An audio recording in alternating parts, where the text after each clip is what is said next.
આગળ વાત કરીએ વાવની તો વાવના બાલુંત્રી ગામમાં પાણી મુદ્દે લોકોએ ધરણા કર્યા છે। પાણી નિકાલ ન થતા સ્થાનિકો દ્વારા ધરણા કરવામાં આવ્યા। ગ્રામજનો મામલતદાર કચેરીએ ધરણા પર બેઠા। મામલતદાર કચેરીએ ગરબા રમી આ સમગ્ર મામલે વિરોધ નોંધાવ્યો।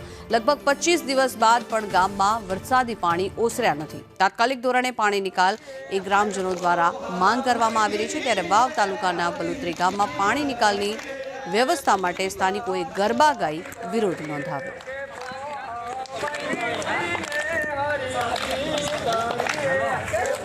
તો આ દ્રશ્યો જે આપ જોઈ રહ્યા છો બાલુંત્રી ગામના આ દ્રશ્યો છે કે એક તરફ જ્યાં વરસાદી પાણી ભરાયેલા છે તેના કારણે થઈને સ્થાનિકોને ભારે હાલાકીનો સામનો કરવો પડી રહ્યો છે, જેના કારણે થઈને ગ્રામજનો આ પાણીનો તાત્કાલિક નિકાલ કરવામાં આવે તેવી માંગ કરી રહ્યા છે। જોકે વારંવાર રજૂઆત કરવામાં આવી છતાં પણ કોઈ ઉકેલ ન આવતા તેઓના દ્વારા ગરબા રમીને વિરોધ દર્શાવવામાં આવી રહ્યો છે।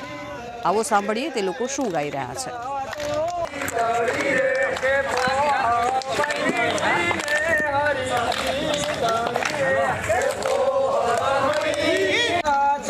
રે